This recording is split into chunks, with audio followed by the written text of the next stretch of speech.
Pedro, congratulations. Pretty amazing victory for you tonight. I guess give us your I know you had a little time to soak it in now, so give us your thoughts on that win.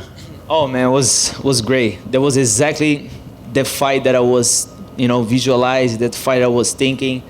I have a 10 weeks training camp for this fight.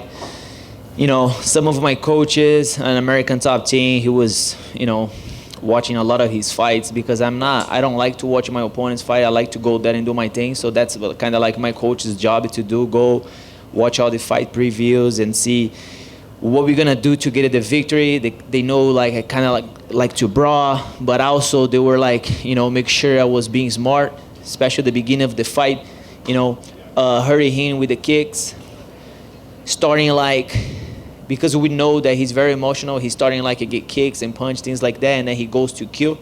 And that was the moment that we were working to get on that counter punch and then knock him out, or get just a hold. And once you touch that chin right there, he would go down. I tried to get a guillotine, probably I don't remember, but I remember going to his neck, but he did a pretty good job to go on his back and defending the guillotine attack.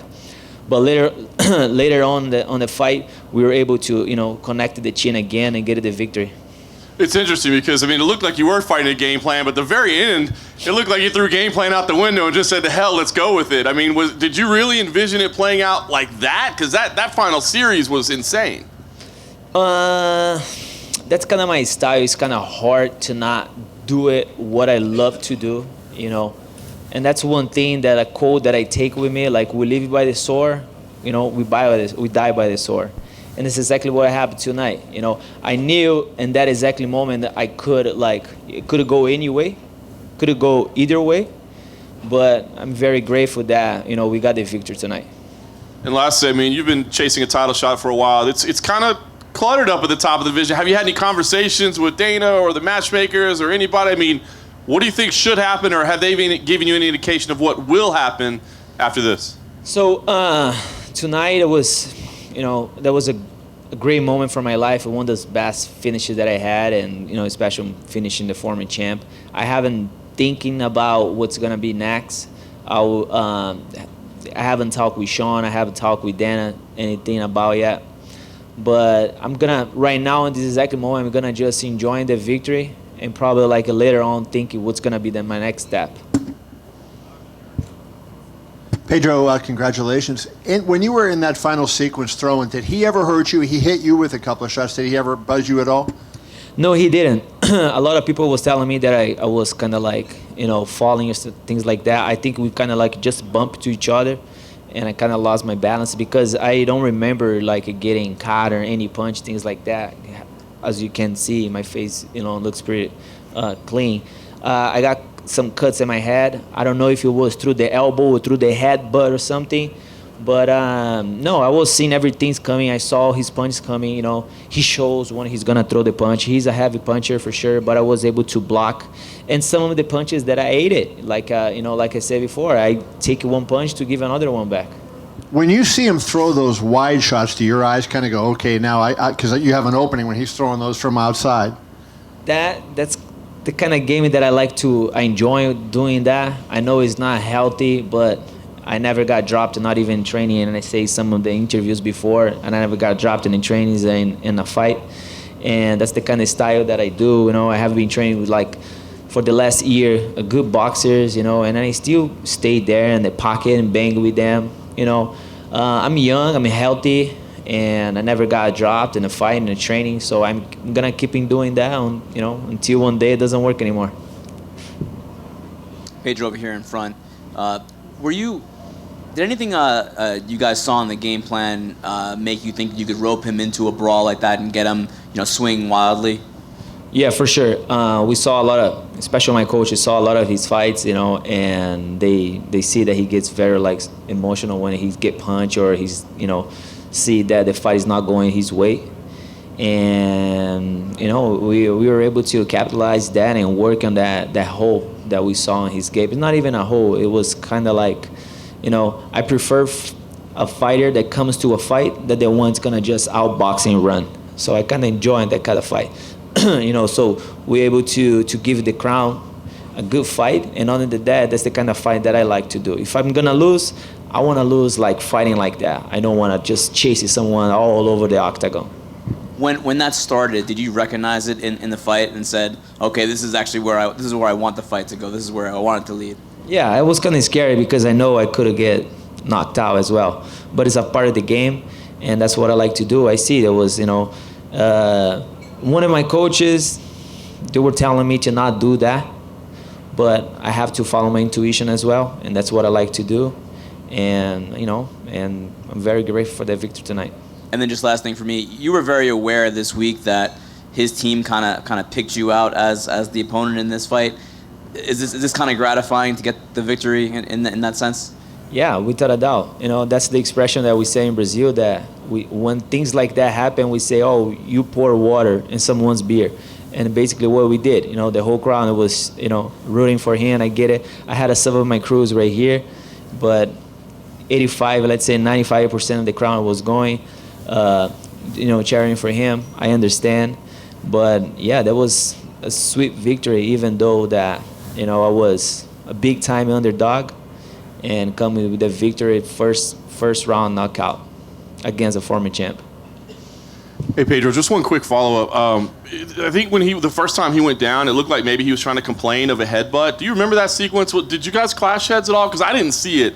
But did you guys clash heads before he went down? I haven't watched the fight yet, but I think we did. That's why I got some cuts in my head. I think we both like to duck under and throw heavy punches. I think we did at the same time. It was not intentionally because I think it was hit at the back of my head, his forehead. So I haven't watched the fight yet, but if it was intentional, it was no. I couldn't see that coming.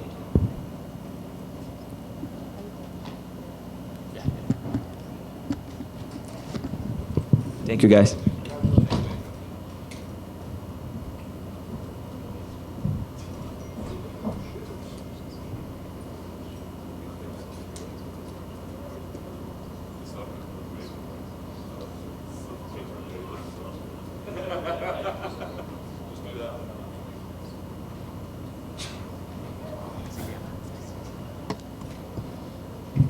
What's up, y'all? Tyron, I'm sure it's not a fun moment for you right now, but give us an idea, just the emotion that you're feeling right now. I beat a lot of ass in my day, and I've also been knocked down, had to bounce back. So I can give you a million excuses on earth, but I can tell you right now that I was prepared, I was ready. Even in the warm-up, I felt extremely sharp. And sometimes you just have those fights when you go out there and it's like a badass dream. You want to punch hard, but you don't punch. You want to move forward, but you're stepping back. So I had too many moments in there. And Kamaru, he came out there and he won. So I still believe I'm the greatest welterweight of all time. So now my path is getting back and getting a belt. Sometimes everyone thinks that, proving that means you go on a streak and you don't lose and you're undefeated. But sometimes the greatest champions have to face adversity and bounce back and win. So I'm looking to try to run that fight back. I know you said you don't want to make any excuses, but talk about just how you did. I mean, did something surprise? Was his strength, his pace, was it surprising to you? I mean, what happened? No, he didn't have a crazy pace. I mean, he was just kind of fainting and squatting, and he just made you very well aware that he wanted to clinch and he wanted to get close. And, sometimes fighters, they want to prove they can stand with you. They want to prove they can bang. And I said that a long time ago. I said one thing, if I had to give him an attribute, his composure for a fighter who hadn't fought a long time. And he kept that composure. He stayed to the game plan. He took his time. He was patient.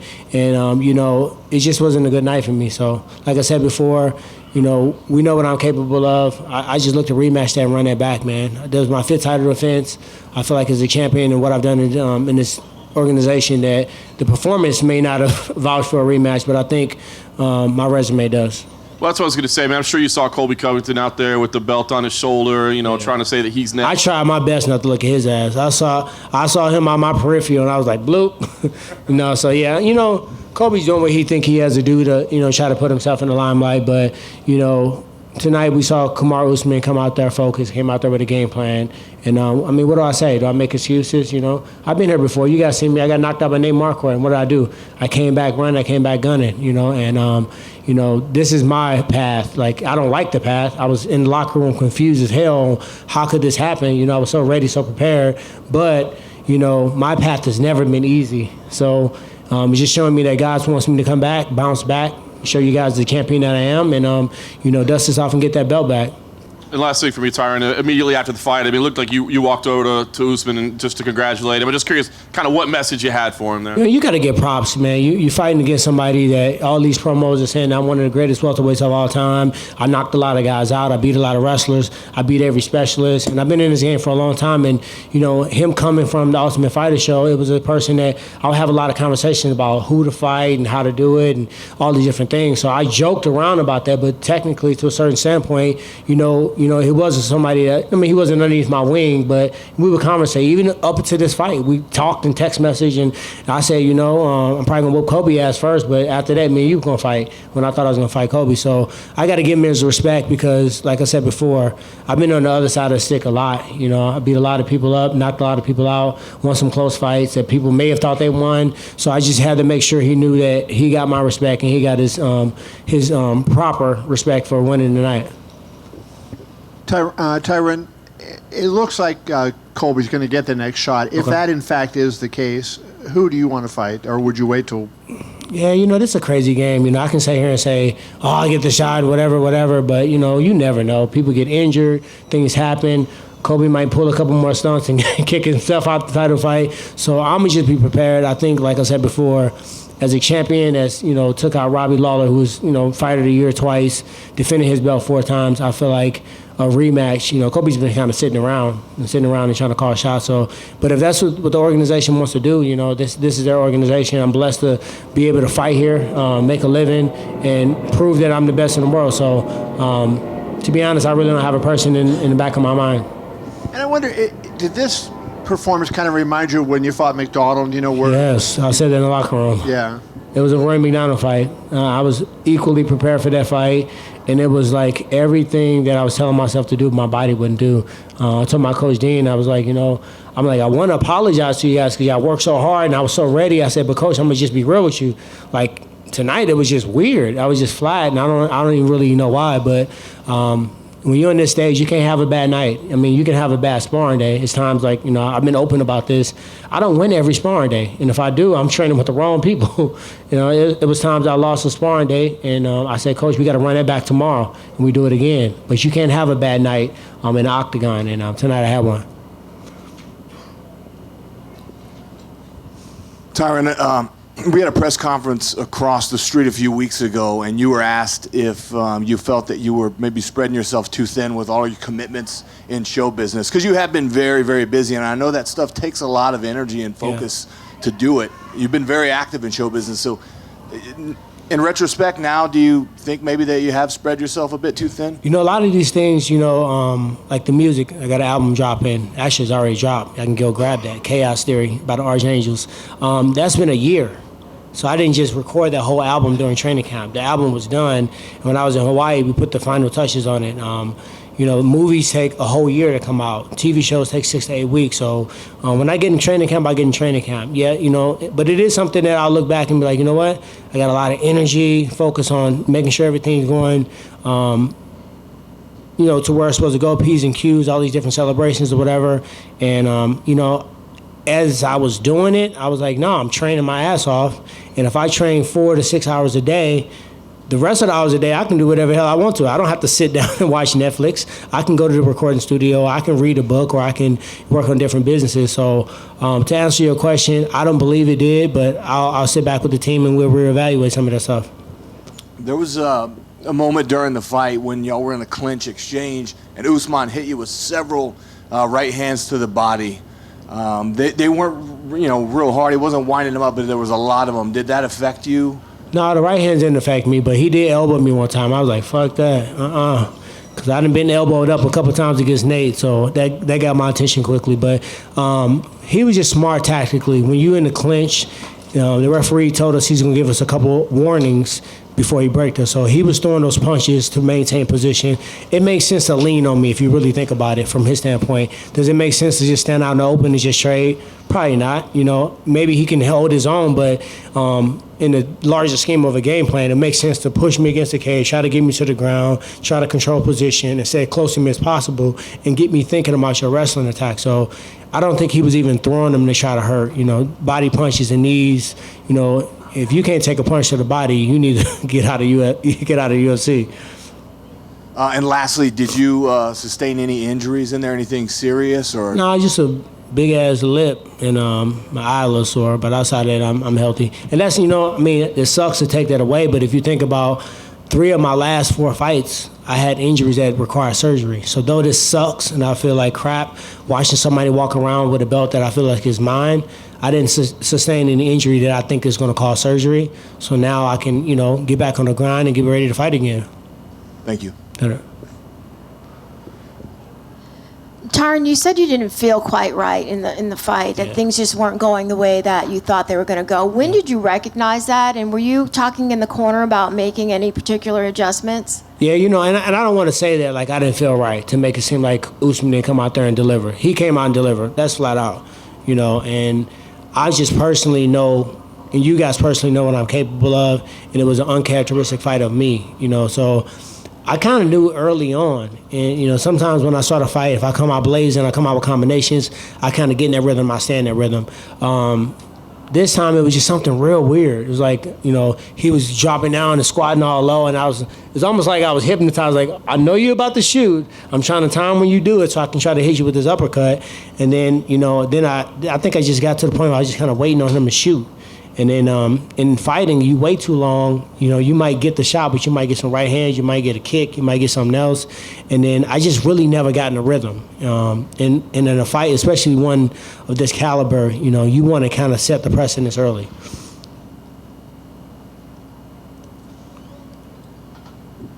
Hey, Tyron. What's up, my man? You had mentioned 185 a few times in the lead up to this fight. Is that at all a possibility, or are you focused on staying at 185? Man, I got to get that belt back first, I can't leave my division like that. I got to go back and get my belt back, and then from that point, I woke up to 185 and try to grab that belt. But right now, like, that's what's confusing me. I had this whole game plan about beating this guy, beating Kobe, going to get the 85-pound belt, defending her, and then sitting down and saying what the hell's next. So now, a detour. I got to go get my belt back. Probably, defend it again, because I can't assume if I beat Usman that a rematch wouldn't go for. So I probably have to fight that division a couple times before I try to go up and grab the other belt. And then just last thing for me, the fight before yours was Ben's fight, and it was kind of crazy and wild. Yeah. I don't know if you caught any of that before your fight. Yeah, I can't watch my friends' fights before. So I seem to get hit with a couple shots, and I just turn to the side because, I don't want my emotions to get involved with it. Okay. But it looked like he had a choke, right? And the referee thought Robbie was out, but he wasn't out. Is that true? What happened? He said he wasn't out, but it's it looked like it, but yeah. I don't know. Yeah, I talked to Robbie a little bit afterwards too. Thanks.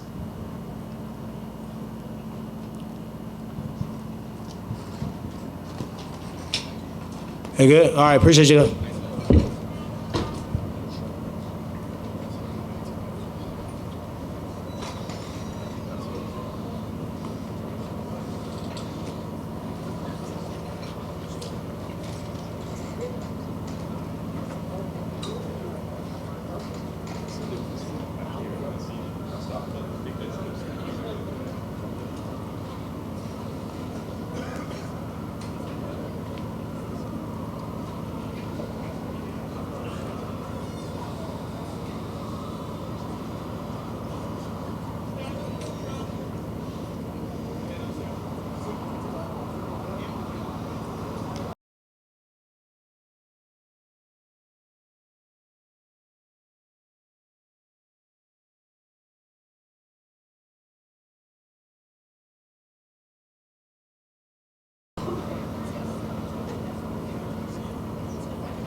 Robbie, you definitely handled yourself with class after what happened there, but can you just give us an idea of kind of what your emotion is after what looked to be a pretty controversial ending? I mean, shit happens in there. Sometimes there's mistakes being made.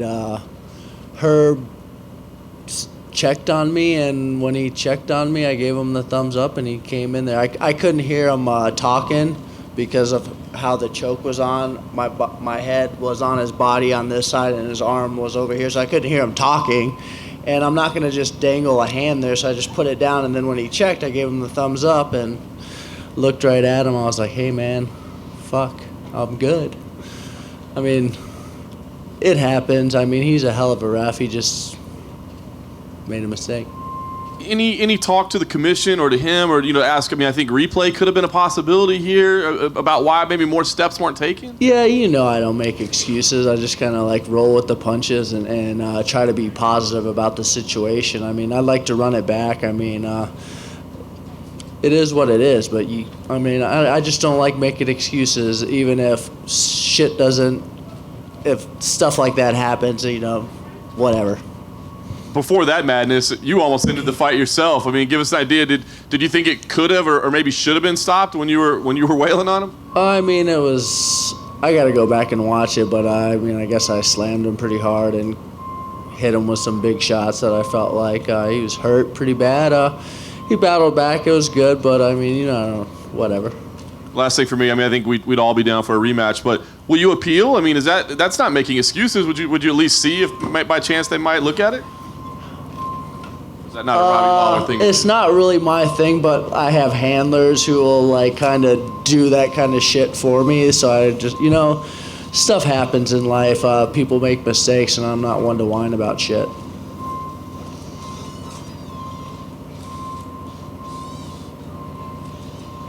Hey, Robbie, from an outsider's perspective, it's hard to tell how tight the choke actually was. You said, one half of your head was kind of on his body. So did he just have the choke on the one side, or was it fully locked in? Did you feel it blacking out? I wasn't choking because I was actually thinking I could just pick him up and slam him. But he was squeezing so damn hard, it was like, just let him burn out his arms. Like, if you go back, at least that's what it felt like to me. I don't know how it looked on TV, but it felt like he was just wasting energy squeezing me when I wasn't getting choked. So I just sat there, and guess I should have done the thumbs up a little earlier or something. So you weren't close to going out whatsoever? No. Okay. Hi, Robbie. Just curious, how close did you think you were to getting a finish in that opening sequence? He was beat up pretty bad. I don't really pay much attention. I was just going to keep beating on the guy, and he figured a way. Herb didn't stop it, but I hit him with some good shots and beat him up pretty good. The slam was pretty rough. At least it felt like it was rough, like the way I kind of flung him or whatever. But I was landing big shots and landed an elbow, cut him up pretty bad. And it is what it is. And considering that you did come out the fight relatively unscathed, are you looking to jump back in pretty quickly? I'm ready to get back to my family and spend some time, maybe go on a vacation. But I'm going to get back to work on Monday and just start building. I like to run it back. We'll see what happens. I'm not sure what my Dave Martin's going to do, and then what Dana thinks and what the commission thinks. But I like to run it back and do it again.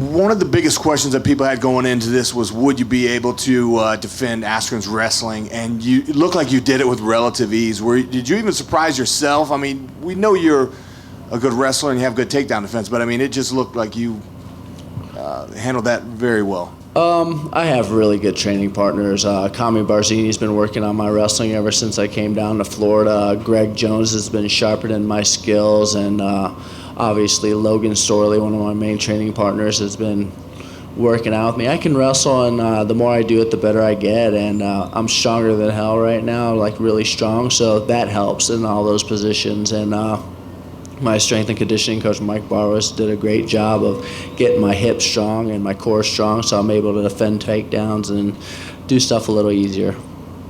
Thank you. Thanks.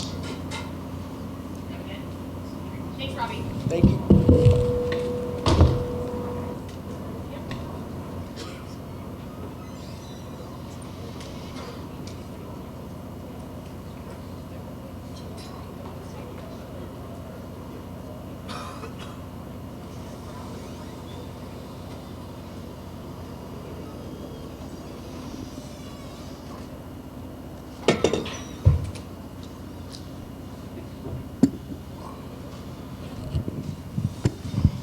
How's it going?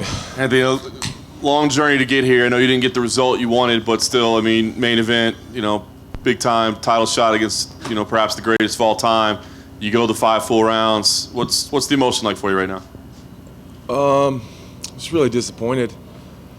I don't know, man. I don't know what happened. I did exactly what I told everyone I wasn't going to do. I let John Jones sit back and beat John Jones. I don't know, I guess sometimes you just go in there, it's not your night, I guess, but that's just not good enough for me. I don't know, I just couldn't pull the trigger. And when I did, I didn't combo up like I was supposed to, and I don't know, man. I didn't do anything I was supposed to do, except for defend the takedowns, and I think I did a much better job of checking kicks than I have in the past. But my cardio held up, so all you fucking idiots can stop talking about it. I mean, that's really the only positive I can take from this, man. It's a whole fuck ton of negatives, that's for sure. I'm curious because you said right after, I did what I wasn't supposed to do, and it went against. I mean, is it something about the moment, or is it something about just Jon Jones? Is it something he does in there that makes it the game plan kind of go out the window? No, I don't even think it went out the window. I just didn't do it. I don't know what happened. Honestly, man, I don't know. I've been trying to. We've been sitting back there talking. I don't know, man. For whatever reason, I just didn't pull the trigger. It's never happened to me in my entire career. Like, you guys have never seen me sit there and sit idle. It's just not my thing, I don't know what happened, but it sucks. The last thing for me, it seems like you're really frustrated over anything else, but are there positives to take from this? There's people who said you didn't deserve to be in there, and you went 5 rounds. Jon Jones has run through people in the past, and you made it to the end, and he praised you for your durability after. So do you take any positives to say, I belong here, and I'm going to continue to belong here? Well, I absolutely belong here, and I think that the fight alone proves that. And I don't know what other 205er is going to fuck with me. I just don't see that happening. I was in there, you know what I mean? And I don't feel like I got ran through. I just kind of got shut down. I don't feel like Jon Jones just went in there and beat the shit out of me. I just couldn't get going, and that's Jon Jones though, I guess. He I said I needed to force Jon Jones to fight me, and I didn't do that. He didn't fight me. He nullified me, and it's gonna haunt me for a long time. And I'm gonna have to get back to the drawing board and sit down with Mark and Scott and figure out what the fuck happened. Anthony, congratulations on a great effort. Did you feel like the kicks to the body, those spinning back kicks he had, took anything out of you and slowed you just a little bit, that maybe that was a reason that you couldn't get your offense going? It could have been. As far as the effect that the body kicks had on me, like physically, it wasn't there, but it definitely gave me something else to look for, but again, that's we worked on those time and time again, and it just, I don't know, for whatever reason, his timing was a little bit different, and he set him up a little bit differently than he has before, so I didn't see anything that I wasn't prepared for. I think that I dealt with the oblique kicks pretty well. I don't think he really got any of those off that were effective. I blocked almost all the, what did he throw, like 10 head kicks? I think one of them got through just a little bit. He didn't do one thing that I wasn't ready for, and that's what the frustrating part is. I didn't see anything that I haven't been seeing for 9 weeks. Can you explain what happened? Both, he seemed to have that illegal kick to the head first, and then the illegal knee. First, the kick, did that get through to your face, and then the knee? Can you kind of talk us through sort of what your thought process was after that landed? Yeah, the kick was hard. The kick was really hard. And I kind of got lost for a second, trying to figure out. It was one of those times, like, was I on my feet? I couldn't figure out if it was illegal, and I realized, like, no, I was sitting on my ass. And Herb said that it was to the body, and so we kept on going, and then the knee happened, and again, it was really, it's confusing when shit like that happens because you're not expecting it because you're down. Which is exactly why I wasn't coming straight to my feet, because Jon times that stuff so well. You kind of got to time it perfectly. So, I don't know, man. It was the two hardest shots I took all night. Did Herb say anything to you afterwards about that? Did he talk to you at all about the kick to the face? No. I imagine him and Mark Montoya and Bob Bennett and those guys are going to have that conversation at some point in time tonight. And I wonder if you can just kind of, is Jones as good as you thought he was, or do you feel like maybe he wasn't as good in that you showed that he was overrated? No, that's a beatable man. That I didn't walk out of there thinking wow, he's a lot better than I thought. Or, like when Rampage lost to John and he stood there and said, like, this kid's for real, this guy's good, like almost laying out to John. I don't feel like that. I'm not going to take anything away from him because, he did a phenomenal job of doing what he had to do tonight. But that's, I don't have the feeling that's a guy that I can't beat. I just didn't do, I didn't do anything I was supposed to do, and I still went, and I still was in there. It wasn't like he ran right over me and made me look like I was. I don't feel like I got embarrassed. And I'll be back. John Jones and I will see each other again. That's for sure. Because there's no one else in the entire fucking division that's going to do anything about that. I don't care who it is. There's no one else that's going to stop me from getting back to John Jones. Anthony, back here, all the way in the back. Gotcha. Just point blank, is John Jones a dirty fighter?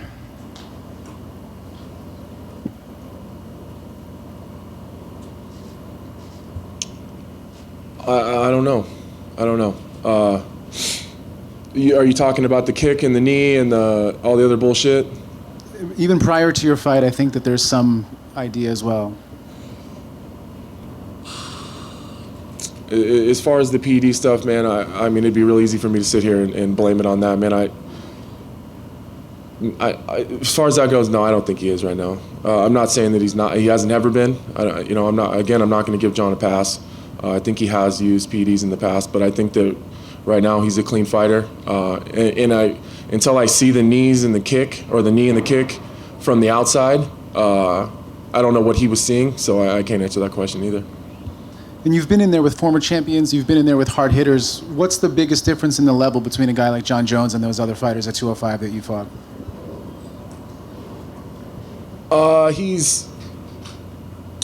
I think it goes back to his fight IQ. He's smart. He made a lot of good decisions in there. And he's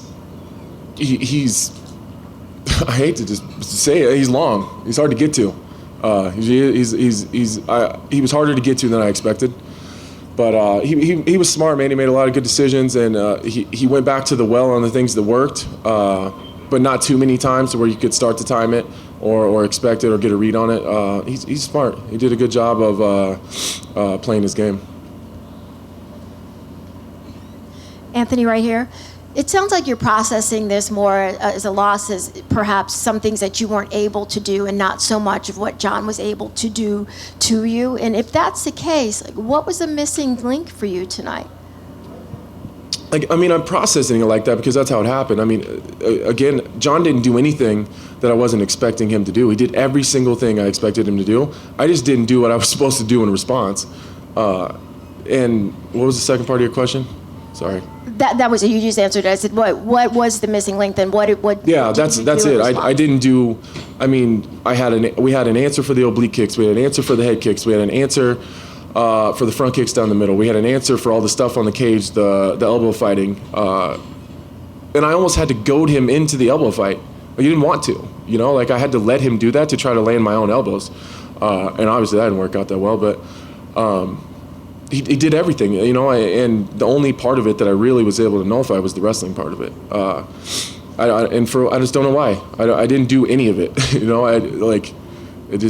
It's the most frustrating shit in the world. Anthony, what was your corner telling you during the fight?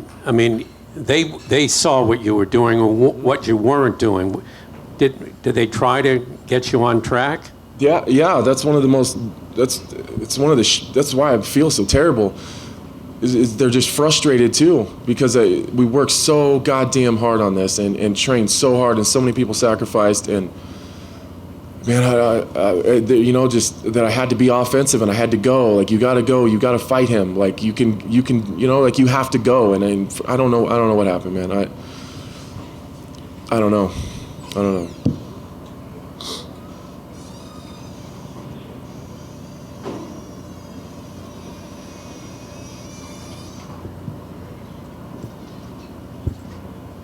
So in the beginning of the last round, when it was clear that the fight had gotten away from you on the scorecards, it looked like you started off a lot more fast-paced. Did you, just for that moment, did you feel a little freer to just kind of see what happens if you throw something out there? Yeah, that a little bit, but he started in orthodox that round, and I was having a lot of success when John was standing orthodox. And then he switched to southpaw, and then I had to back off a little bit because his rear side attacks from southpaw are really, really dangerous. So that was part of it, and I was just trying to get going. It was like I was trying to force myself to pull the trigger. I know I just keep saying I don't know. It's never happened to me before, and I wasn't worried about what he was going to do back. I wasn't worried about the counter. I just couldn't go. I don't know, man. Maybe that's what happens to everyone with John Jones. Fuck, I don't know. But we'll get back and just figure it out.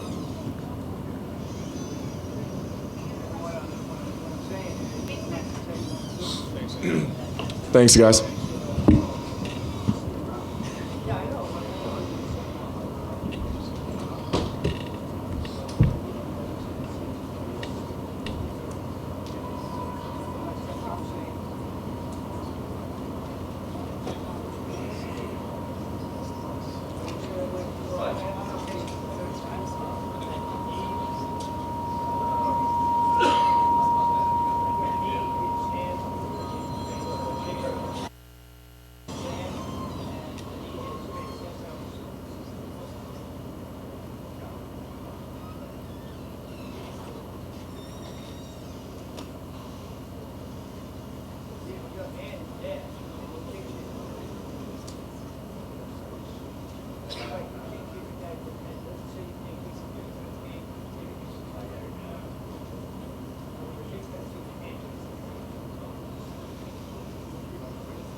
Bob, thanks for coming back here and spending some time with us.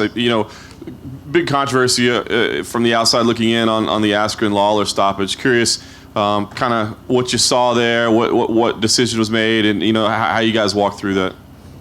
Yes, first of all, I'd like to thank you for your patience, for waiting for me to show up. Is this on? I don't have my hearing aids in. Okay. Every fight that we have a briefing before the fight and a debriefing afterwards. So I'll be happy to answer any questions. With the Lawler fight, according to referee Herb Dean, who's a world-class referee, it was a borderline stoppage. Robbie was doing significant damage, and he thought that Askren was fighting just enough back so that he didn't have to stop that fight. Okay? So he, I'm sorry. Okay. Well, I thought you just. Well, that's fine. So you started out there, but then we did get to the choke. And okay. So yeah, I'd be happy to answer that choke. And the first thing I like to share with everybody here, between MMA and boxing, you guys write. You ladies and gentlemen, write on various sites and papers. But I want to start off by telling you that if you're not familiar with it, a referee has an incredible job. He's got, or she, has 2 lives in their hands in a cage or a 20 by 20 ring in the state of Nevada, okay? There's a litany of things that go into being a world-class referee, all right? And this particular question, in the Bulldog choke on Robbie, you could see it right in front of us that when Herb picked up his hand just dropped, okay? It just dropped, which would be indicative of him being out, okay? And then he went ahead and grabbed his hand again, and it came up a little, and it moved ever so slightly, okay? There was no doubt in our mind that he was out. Whether, you can argue if you've ever been choked out, if you've ever been knocked out. There's times when you've been choked or knocked out, and there's times where you say, hey man, what the hell happened? I mean, and I'm saying that I'm not a was never a professional fighter, but I've had it happen to me because somebody asked me that tonight, and I thought it was kind of freaking inappropriate. But I'll bring that to the table right now.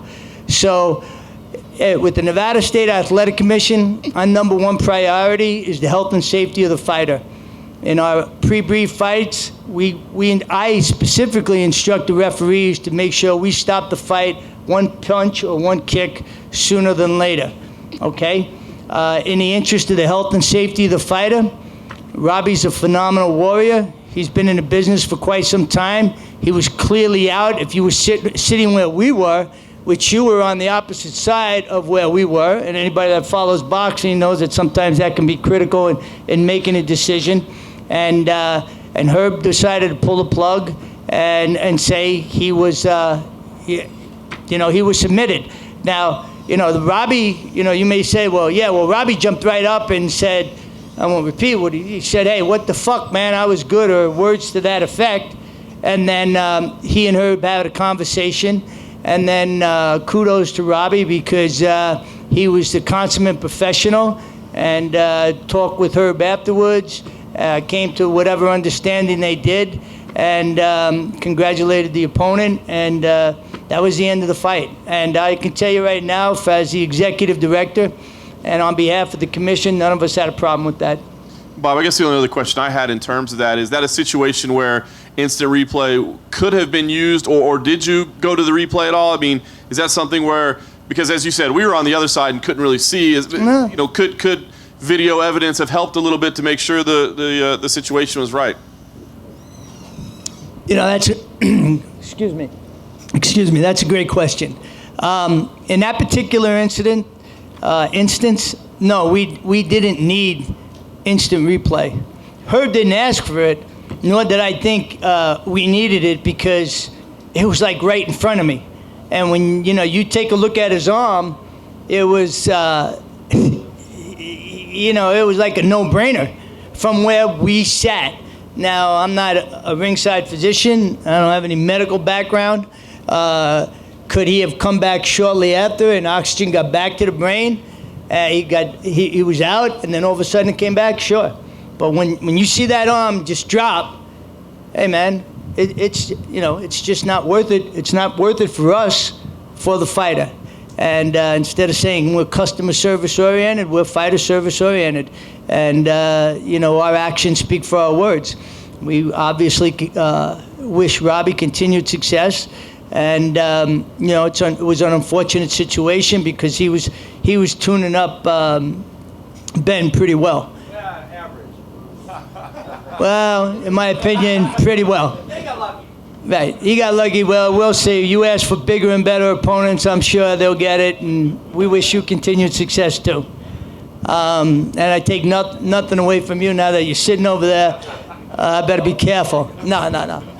Bottom line is what I said is really what I said, and now that he's here, I'll give him kudos because he really did weather the storm. And I'll tell you right now, all of you, this is exactly what we speak about in our debriefings. We're very fortunate here in Las Vegas because all the officials stay here. We fly them in. They don't have to drive 2 hours after the event. And we stay here and we go over what we did right and what we could have done better. And that's been a standard practice here for almost 5 years that I've been the executive director. I'm welcome to take any other questions or concerns.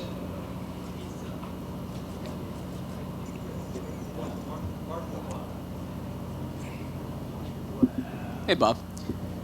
Right in front. Sorry. Told you, my hearing aid. Been around too much gunfire in my life, so be careful. Now, go ahead, Mark. I just want to get a clarification on the replay rule in Nevada. Now, correct me if I'm wrong. Replay can be used during the course of the fight, and the fight can still continue. I know in a lot of other jurisdictions that if you're going to go to replay, the fight has to end after that. That's it. Correct? That is correct. Our regs have recently been approved so that we can use instant replay in more than the one opportunity that we have to use it right now. We will be putting a list together, that would be in favor of the fighters of when we want to utilize instant replay, so that if fighter A really damages fighter B. We don't give fighter B too much of a time to recuperate when we take a look at the replay. But we will fine tune that, and I'm authorized to do that, as is the chairman or any other commissioners, and that's something that we will be doing with boxing as well. It's a wonderful tool. Every other sport uses it. We're going to be using it more often. Just as a quick aside, a couple of years ago at the Hard Rock at the Gale fight, unfortunately one of the referees thought it was a punch that caught the Gale in the eye, and it turned out to be a headbutt. And when he walked by me, I said, "Hey, that was a headbutt, right?" And he goes, "No, it was a punch." And it was probably a poor question on my part, but it really rocked my world because it was clearly a headbutt, and DeGale was making a comeback. This was a big fight for him. I'm going, man, if we get this wrong, it's just unacceptable for this fighter's profession, and this is not what we get paid to do. And fortunately, Mr. DeGale weathered the storm, and he ended up winning the fight, even though he retired, a month ago. Say, Kev. Last week, all right. Bob, in the main event, when Jones struck Smith when he was on the ground, when Herb was deciding the penalty, he stopped and watched the monitor. He watched the overhead replay of the incident. Is that encouraged? Is that part of regulation? How does that work? Another great question. Based on the fact that our regs were just recently approved to utilize instant replay, and we don't have a standard operational procedure for them. I spoke with the referees about it prior to the fight, and I said, hey, you got something that comes up, you're not sure if it was a headbutt, a kick, a knee for a grounded opponent, let me know and we'll go to the instant replay.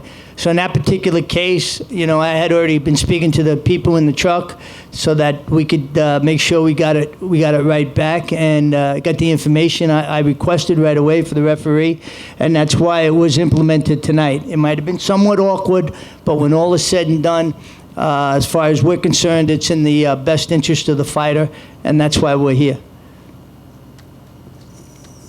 I hope that answered your question, Adam. So, Bob, right here. Thank you. How you doing, Bob? All right, Lance. Hey. Can you explain exactly what happened? So it has to be an intentional thing for the fight to have stopped and be ruled a DQ, or what exactly was the ruling based on with the 2 points? Okay, Herb, make a long story short, because there's other things I could speak about, but, Herb thought that was an intentional foul. He believed that, Mr. Jones had several techniques that were borderline. They weren't any fouls, but he was throwing some kicks and some knees that were, very close. And when that knee hit him in the head, Herb thought it was intentional, called it intentional. Mr. Smith was able to continue, and thus Herb took a mandatory 2-point deduction, or he could have DQ'd him. Why not the DQ? Because Mr. Smith, Anthony, was able to continue. All right, Bob. Right here. Thank you. So this is definitely not the first time we've seen John Jones involved in something that seemed like an intentional foul, and definitely not the first time that it's happened in Nevada. Is this something that you want to consider as far as instructions to him in the corner, or when his licensing hearing is coming up? Is this something that's going to play a factor into any decisions Nevada makes with him? Yeah, no, that's another great question, and I want to thank you for, I don't want to make a habit of it, but I want to thank you for asking me to come and speak today. No, we don't have any prejudice or bias towards Mr. Jones and the manner in which he fights, or any other fighter. I can assure you on the championship fights that either myself or the chief assistant, Jeff Mullen, tonight when we had 2 championship fights, we go into the dressing room and we go through the pre-fight instructions with the fighter, with the referee. The chairman Marnell III also goes, and sometimes some of the commissioners, so that when the referee gives a pre-fight instruction, there's a clear-cut understanding that, the fingers have to be back, that some people have some concerns about that, and rightfully so. So, that'll be emphasized along with the other unified rules. If a fighter in the past has had a habit of doing something that's borderline, typically the other camp will bring it up, and we will say, listen, we will address it with that fighter. Right now, we're addressing the same unified rules with you, and if that comes up in the fight, we'll address it at the fight, during the fight, excuse me. Does that answer your question? Thank you. Anything else? You sure you don't want anything? I'm so excited. Yeah, I think so. Yeah, you're looking for somebody bigger and better, huh? It's definitely not me. Thank you very much.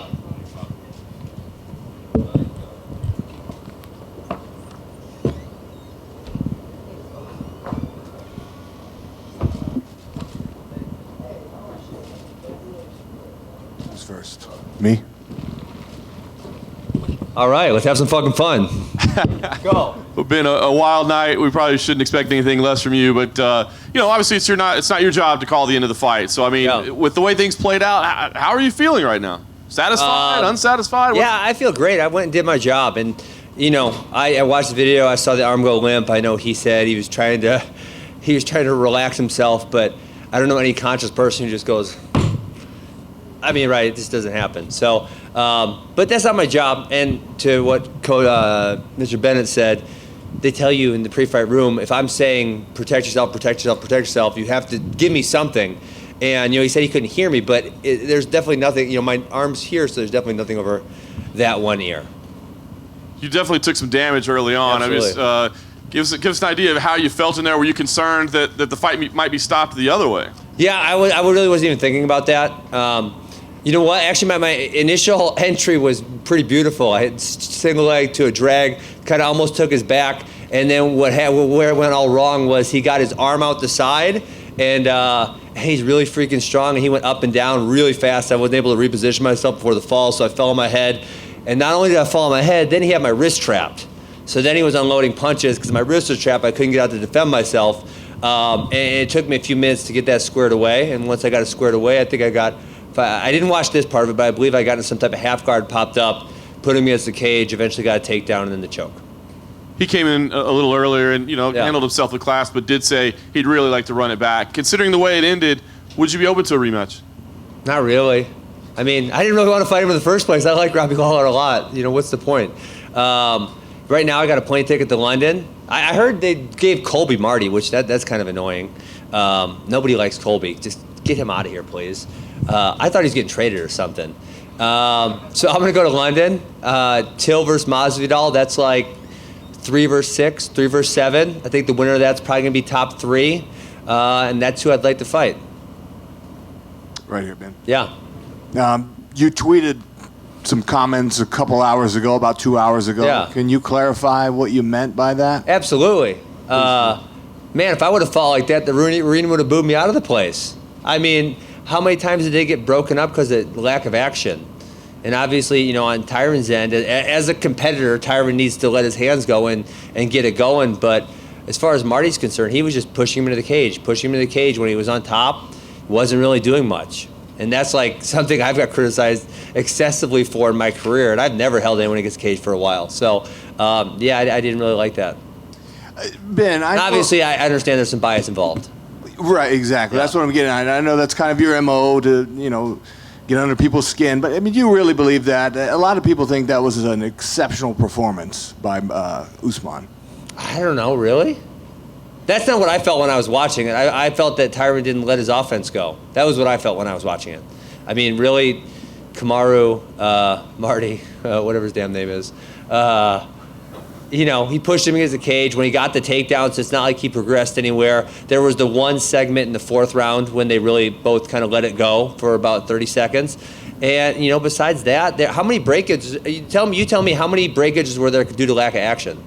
I think 4 or 5. There were a couple that felt that they were unwarranted, though. He was in a good position when the referee broke it up. But he wasn't doing it. You have to do something. They tell you that. You got to do something. You can't just push.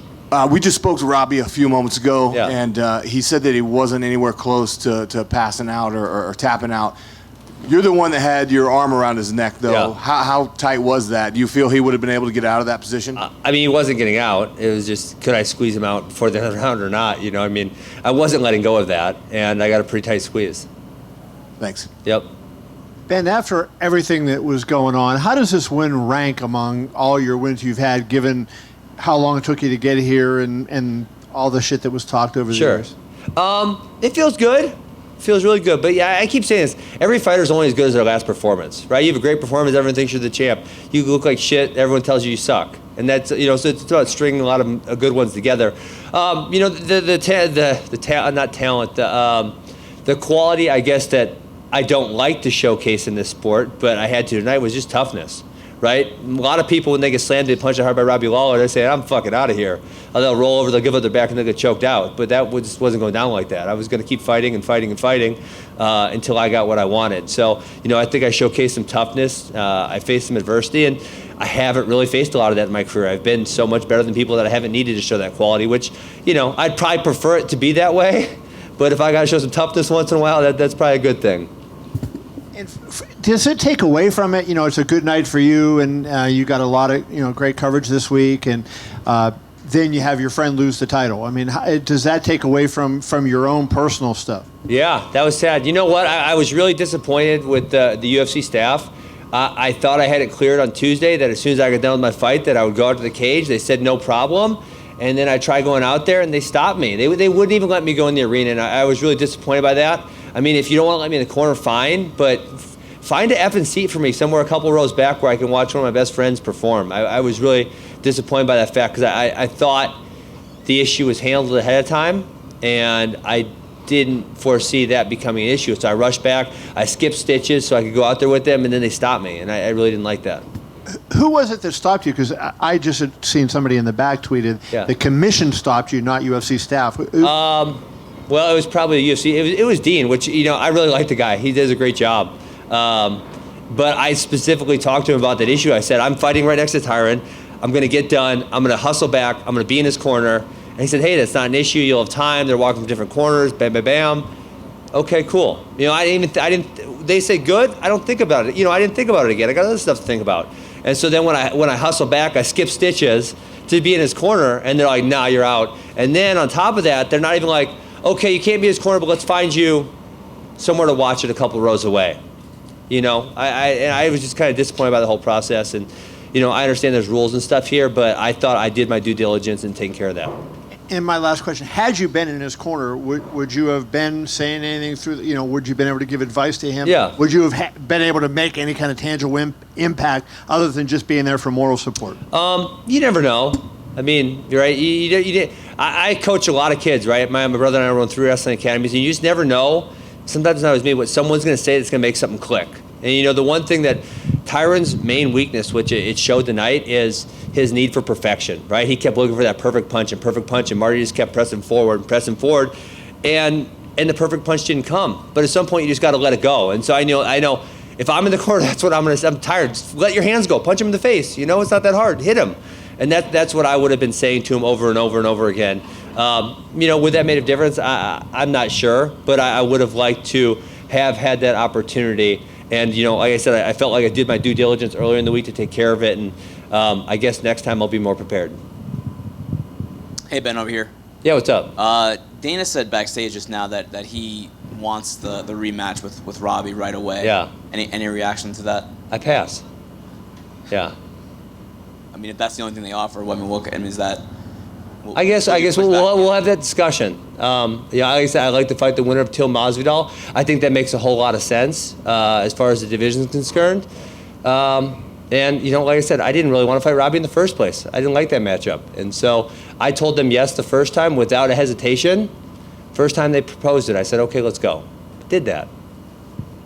And then last thing for me, yesterday at weigh-ins, you went to shake Dana's hand and yeah, that was he put his hand out and you didn't shake it back. What was that all about? That was my social cluelessness. I did not see him offer to shake my hand, and so that was my bad. That was like no disrespect intended whatsoever. I just didn't realize it. You were saying something to him too. Yeah, of What course. were you saying? I'd like him to, push back a little bit, give him some shit. He can give me some shit back.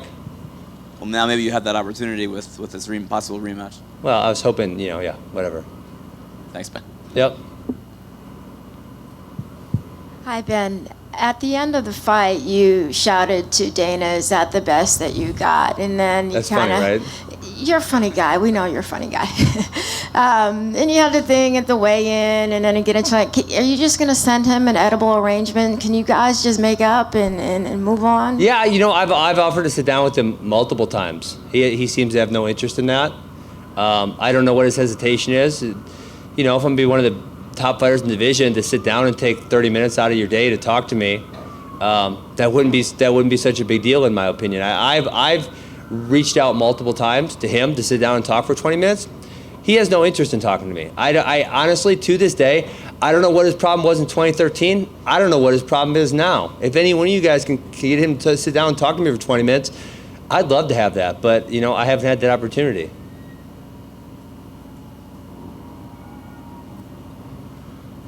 Anybody else? All right. Thanks, guys.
This thing on?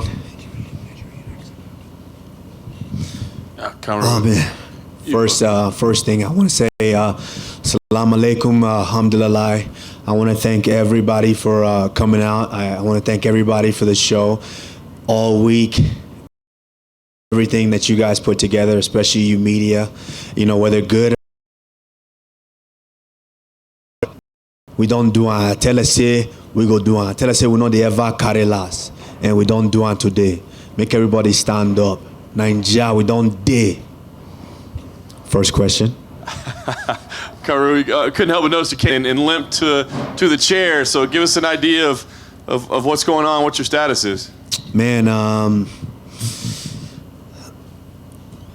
I've said it. You know, when I came in, I said this is what I was going to do. I said I was coming for that welterweight strap, and there was nothing that was going to stop me from attaining that and achieving that. For a long, long time, I've been on one leg. I've been fighting fights on one leg. When I fought in the Ultimate Fighter finale, I had microfracture surgery, and that's usually an 8-month recovery turnaround. I had to fight 3 months after that, and I fought 3 months after that. And I had to train through that, with that. I've been on one leg the whole time. And coming into this fight, I was in a boot all week. I fractured my left foot, and I was in a boot. I was walking around in a boot. But nothing was going to deter me from achieving what I've been, you know, what I've set out to achieve. And so, you know, I'm hoping that I can go back and have the doctor really look at it. You know, now I get a little bit of time. Now, I don't want that much time because, you know, there's a couple of guys I need to beat up, but I need a little bit of time to let these injuries heal so I can not just be 30%, so I can be 100% inside that cage. You mentioned you've been on this journey for a long time now. You know, not only did you complete it, but you made history as the first African-born champion. So just give me an idea what the emotion is like. I'm sure it's still setting in a little bit, but what does it feel like right now?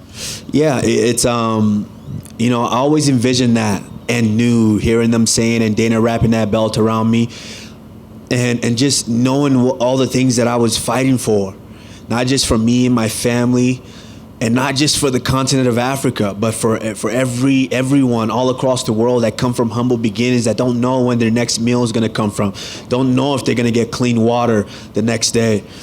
I was doing this for everyone.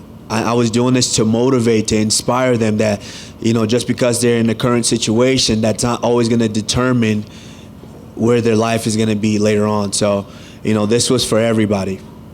You dominated from pretty much start to finish, but I wonder, is there a moment in the fight where you said, I know, I've got this. This is done? I think about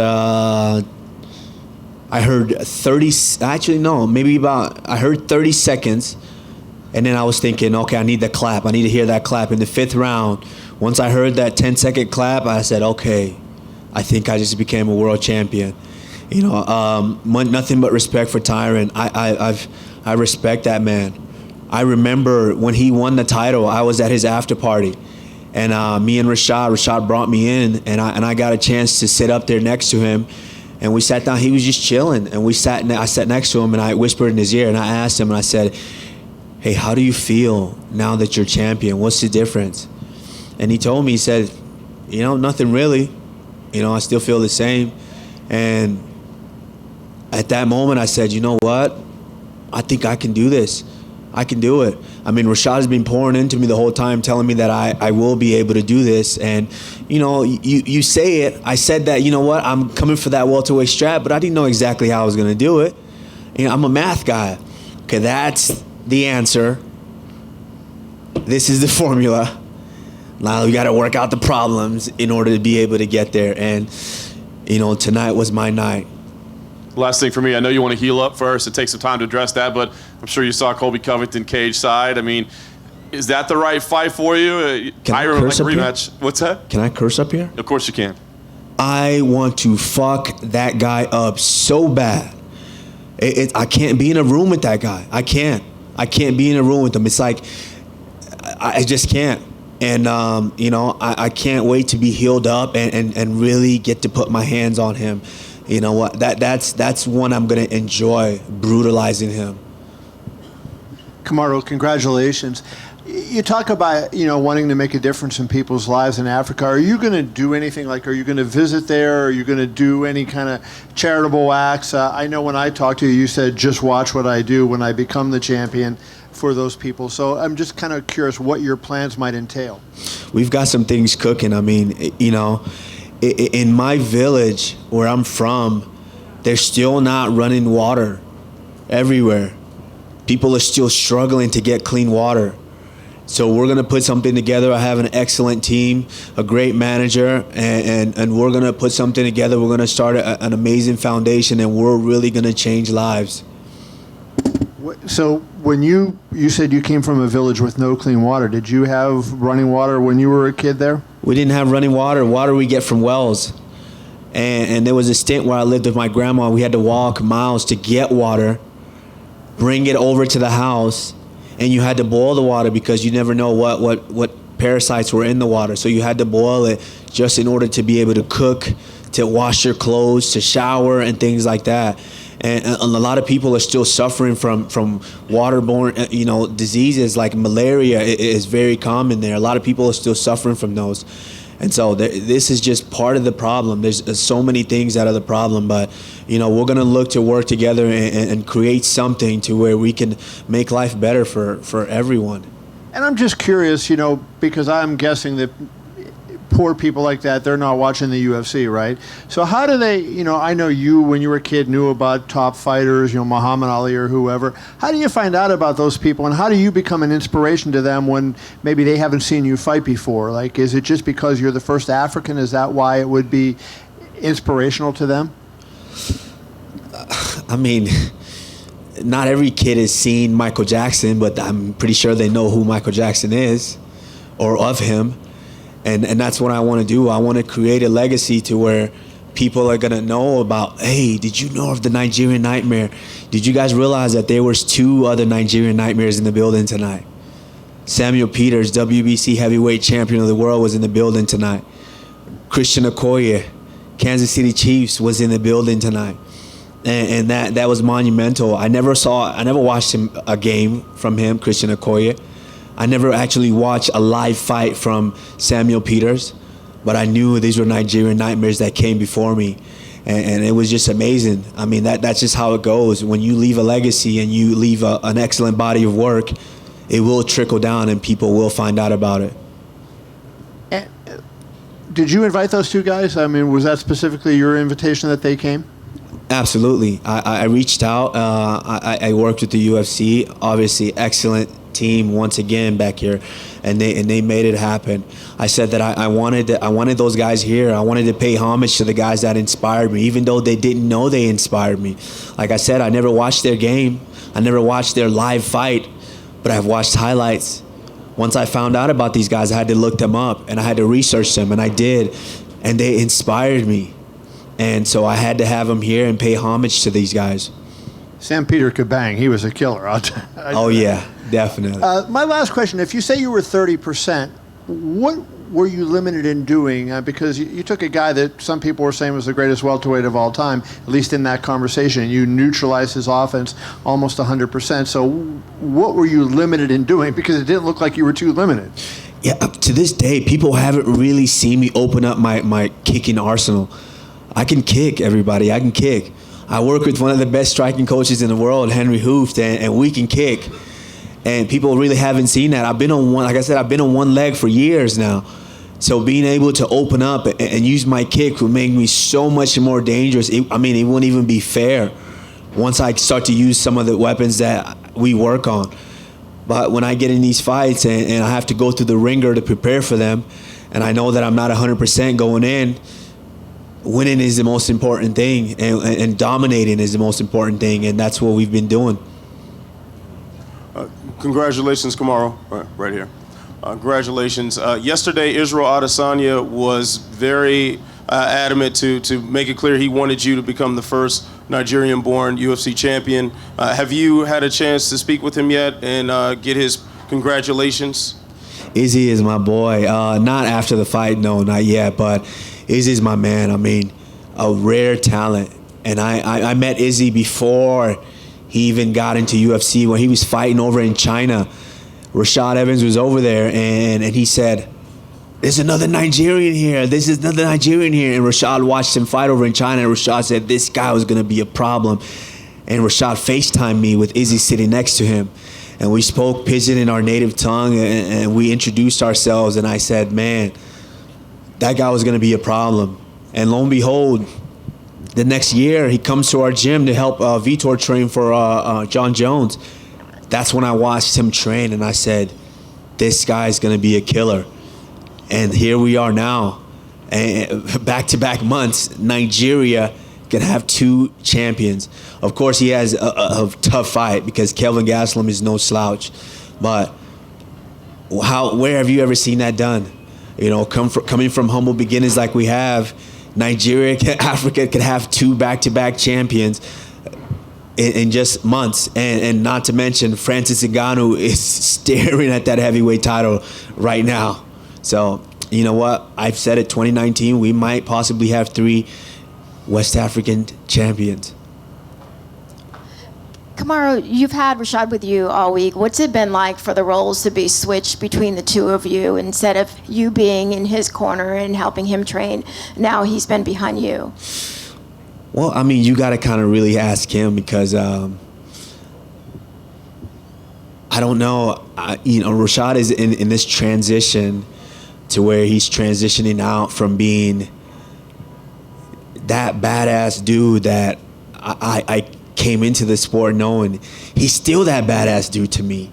Sometimes I feel like because he's so humble. He's so humble to where sometimes I feel like he doesn't even realize it. And I'm like, I look at him and I'm like, you could still fuck guys up. Yeah, you had a little bad stint here, but you could still kill these guys. But he's so humble to where it's it really floors me. But one thing that, the way I was raised, for someone like that was so instrumental in my life, I owe him so much that I have to do everything to make him proud because he invested a lot in me. So, I hope tonight I did a little bit in making him proud.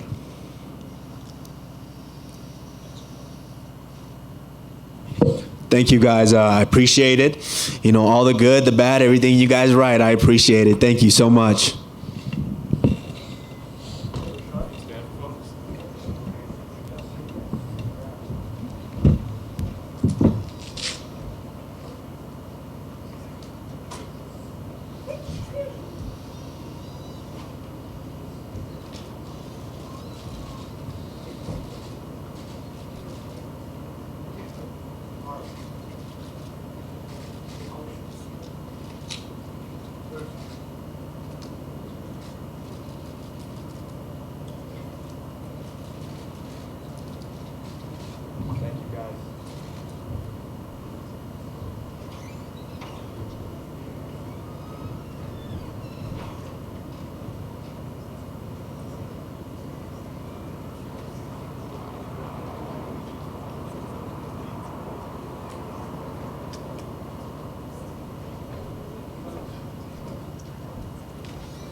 All right.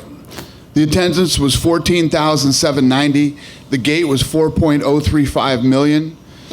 The performance of the night went to Diego Sanchez and Johnny Walker, and the fight of the night was Garbrandt versus Munhoz. Those guys all get 50 grand. Dana, great night of fights. Some controversy, of course, with Ben Askren's debut. It was kind of playing out right in front of you. So just wondering what kind of view you got into that and what you thought of that stoppage. Bad stoppage. And, we had a debate, me, the referee, and the commission over being choked out. I've been choked out many times before, too.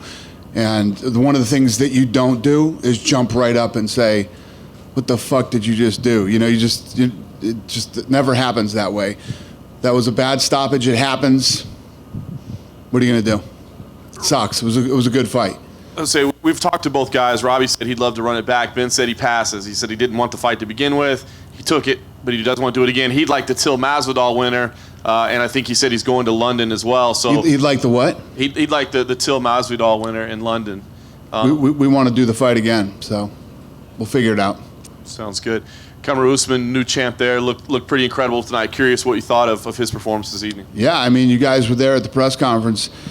Woodley said, "What are you going to do to me? I do everything better than you do." So, and I told you guys after the RDA fight, I respect RDA a lot, and I use him as a gauge for guys when they're coming up.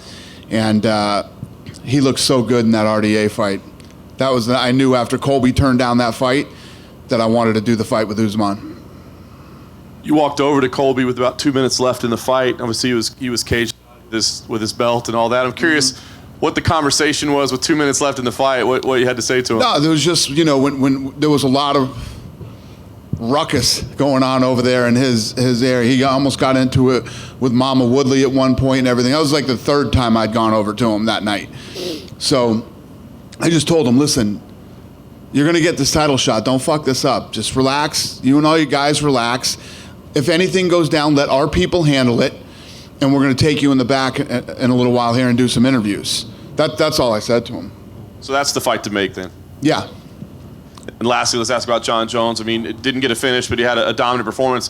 Almost got disqualified. So I'm just curious what you thought of his performance as a whole, and if you had flashbacks of Matt Hamill or something when he's got the... Yeah, it's always difficult when somebody does that. But it's a weasel move if you try to weasel out of the fight if you're not really hurt and try to win the fight that way. You didn't win the fight. You're not winning the fight. And much respect to Smith for being a stand-up guy like that, because it's a weasel move, and he could have copped out and he could have done it. I think the ref did a good job taking 2 points too. Yeah, and you look at the hand. It was right. Was it? It's one of those things. So much respect to Smith for doing what he did. Dana, I'm curious if you consider Brock an potential opponent for Jon. I think that Brock and Cormier want that fight. So I owe Cormier a lot. Cormier wants that fight. Cormier's going to get it. Okay. What time frame might that be then? I have no clue. I literally have not talked to Brock at all. Okay. He's doing his WWE thing. He's one of those guys, when he's ready, he'll call me. I don't chase anybody around, man. I make fights. And when people are ready to fight, they let me know. And if they're not, we don't talk. It seems like, as dominant as Jon's been, you used the phrase a lot of times, clean out the division. He's cleaned it out many times over. Yep, but there doesn't seem to be a guy that you sit there and say, that's the guy to fight with Jon Jones. So do you push him to heavyweight? Like, what do you do with him to get a... You don't want to see Thiago Santos fight Jon Jones? No? No, I didn't say that. Kevin Elliott doesn't want to see it, but I do. I didn't answer the question. Yeah. That means no. I'd maybe rather see him fight Brock, but that's just me. You'd rather see him fight Brock than Thiago Santos, right? I think Brock, we don't need to have a debate here. All right. We'll ask questions. Do you see him shortly at heavyweight? I don't know. He doesn't seem too excited to go to heavyweight. I'm not pushing anybody to do anything. It's like when guys don't want to fight. It's like, what fight I want to see bad? I wanted to see Max Holloway versus Tony Ferguson. But I can't make Tony Ferguson fight. I couldn't make Colby Covington fight when we offered him the fight. I can't make these guys fight. You either want to fight or you don't. Couldn't make, when somebody wants to retire, I don't ever tell them. The only guy I've ever told not to retire was Daniel Cormier. Because I think Cormier's the best right now. I think he's one of the greatest mixed martial artists of all time. I think he's the greatest heavyweight ever. And I don't think he should retire. That's the only guy I've ever said don't to, or ever intervened whatsoever. If you don't want to fight, my advice to you is don't fight. So, and with Jon, I mean, like he's that kind of guy that it seems like he's such a big star that he rises to the occasion, knocking out DC and the thing. And so that's why I say, No, you're right. I'm not sure how he would view Santos, but I know how he would view Brock Lesnar or DC. Yeah. And that's why I say. I love the Thiago Santos fight. I love that fight. I would love to see him versus Jon Jones. The Brock fight is Cormier's. When Cormier's healthy, that's his fight. And plus, Brock has WWE obligations right now, or believe me, he'd be calling me. So that's the fight to make. I don't look at these fights like, I look at the ones that I have. What do I have available? One you have available is Ben Askren. The one thing that I just don't understand, he said you won't talk to him. Why won't you talk to him? Oh, my God. This is crazy. So it's like Colby Covington thinks I hate him, too. I don't know what I do to make people think I hate him. I don't hate these guys at all. I don't talk. Lene, did I not talk to Ben Askren in the back hall when we were walking out for the thing? It's crazy. He said he wanted to talk to you for a half an hour and you wouldn't give him 30 minutes of your time. That dude's nuts. He got punched around a little bit tonight. Did he say it after the fight?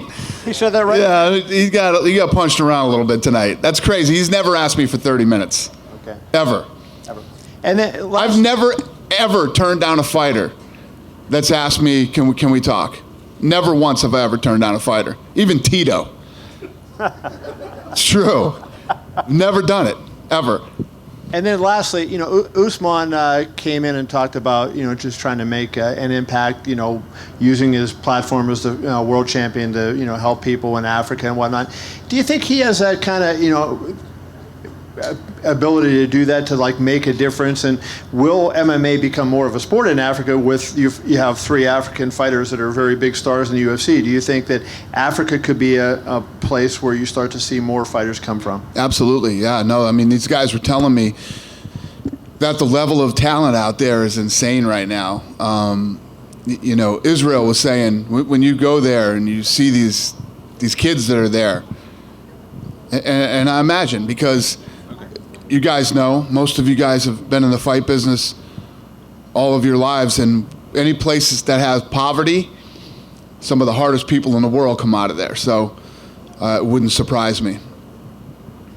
And I think the fact is that, probably up until 10 years ago, they probably didn't even know what MMA was. Hey, Dana, here in front. Curious, what do you make of Johnny Walker? 3 KOs in the UFC. The only time he gets hurt is in the post-fight celebration. Yeah, this kid's awesome, man. This kid's special. And I think that I wish he would stop doing that shit after. There's no upside to celebrating like that after. The kick worm or whatever the hell that thing is that he was trying to do. It's just unnecessary. You don't need to do it. What you did already was impressive enough without the kick worm. I'm hearing that he's okay. I'm hearing, because it's all I've been terrorizing the medical staff about tonight. They're going to wait till Monday to get him an MRI because he said he was fine. All the symptoms look good after the fight, so hopefully that's true. He keeps saying he wants to wait a good amount of time before getting kind of thrown into the top contenders, but this guy wants to fight. This guy wants to fight every weekend, which I love. When you are a rising star and you have the talent that guy has, staying active is the best thing you could do for your career. So, I don't know. We'll see. Yeah, we're not looking to throw him in against anybody serious anytime soon. Getting back for a second to Ben Askren, outside of the other stuff, was there anything in the cage that impressed you, or what was your thoughts about him actually, his performance? About who? Askren. Askren? Yeah. Well, obviously Askren's tough as nails. Lawler hit him I mean, you guys saw him after. He looked like he got hit by a bus, and that damage was done in the first few seconds of the first round. And he came back. I don't agree with the stoppage, like I said earlier, but it happens. These things happen, and he's a tough guy.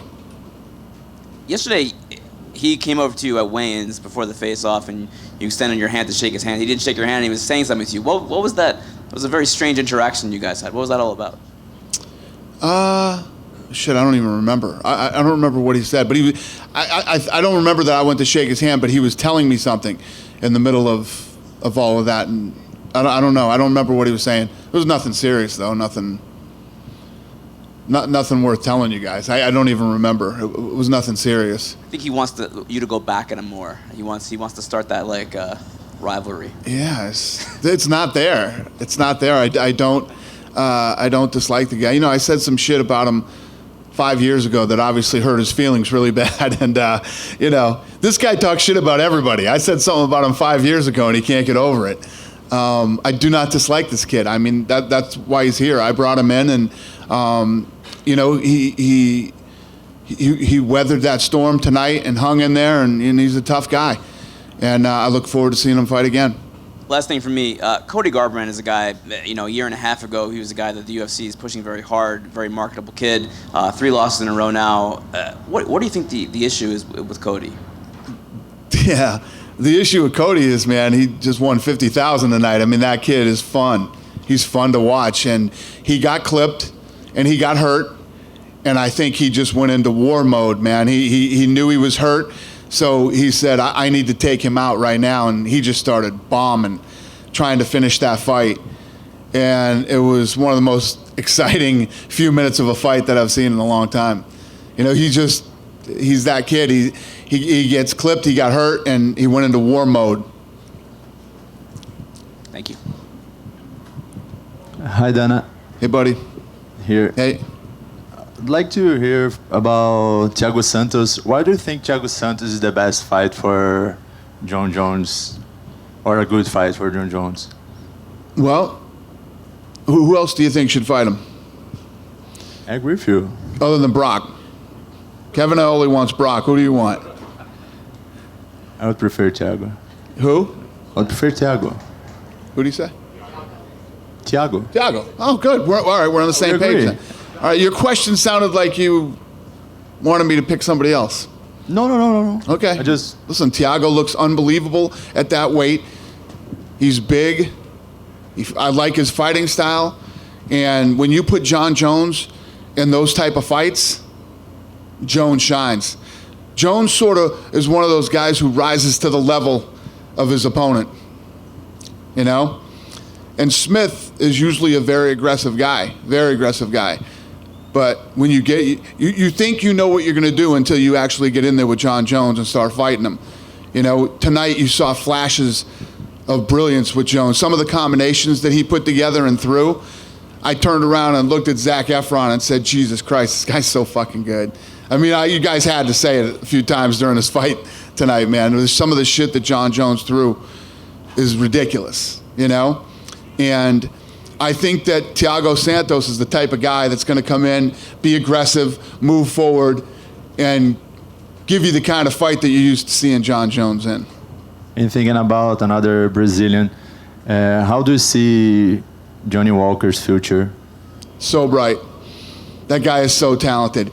He knocked out Misha Serkinov like this, like it was nothing. Set him up for the knee, and it's one of the nicest flying knees you'll ever see. It was incredible. That guy is super talented, and I hope he's okay, and I look forward to seeing him fight again.